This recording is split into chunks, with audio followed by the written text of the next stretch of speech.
I'm here with Dr. Andrew Smith, Dean of the Bethlehem Tertiary Institute, Taronga, New Zealand, and he is going to talk to us about the effects of school exclusion on families and his extensive research in this area.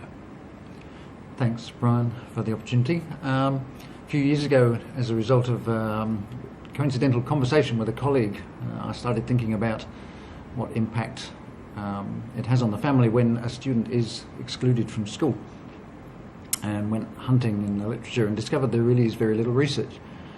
So with the help of a grant from the New Zealand Families Commission, did a small-scale qualitative study looking at some families' experience of having a 13-year-old excluded from school, and this particular group of parents had all been through that experience within the previous 12 months. And sadly, the way they talked about it, it hadn't been a particularly helpful process or constructive process for them. None of them were angry about the school. They had some comments to make, some suggestions to make, but they weren't angry at the school. They weren't trying to be vindictive or unpleasant about the whole process. But it hadn't been a good process from their point of view. They felt excluded. The whole family.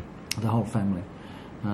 They felt often that they were being punished rather than the teenager specifically. They felt they weren't being consulted, and some of them felt that they had more insight, more understanding of their children than the school did, and that they could have contributed constructively to the process. None of them were suggesting that their children were angels and it should never have happened in the first place. They all acknowledged some issues. But a significant emotional impact, but some material impact as well. Parents who were working, who then had to take time off work, who had to lose income, often lose some credibility with their employer in terms of always having to disappear off to school meetings. And often schools not very considerate in terms of asking when it would be suitable to have a meeting, but rather saying there will be a meeting at 3 o'clock this afternoon, you need to be there, which wasn't always convenient. There's a tone of bad student, bad parent. That was often the message. No one ever said that, but it was certainly the message that the parents picked up. There's something wrong with you as a parent that we're in this situation. And it's never that simple. There are always bigger picture systemic issues in terms of the way the schools handle the situation. Lots of illustrations that the whole process was heavily loaded in favour of the school, and an unnecessarily adversarial set of circumstances from the parents' perspective.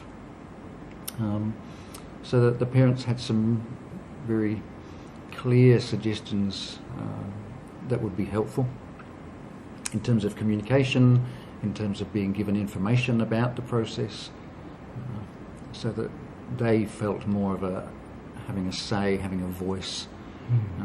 Sounds like these are parents and families that you could actually work with to improve things, but they're now excluded from anything. Yeah.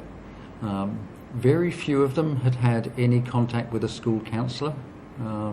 One of them particularly mentioned that the school counsellor had actually been to visit them at home because the counsellor felt that it wouldn't be approved of if she was seen to be working with the family at school, that it would be a crossover between the helpful, supportive process and the disciplinary process.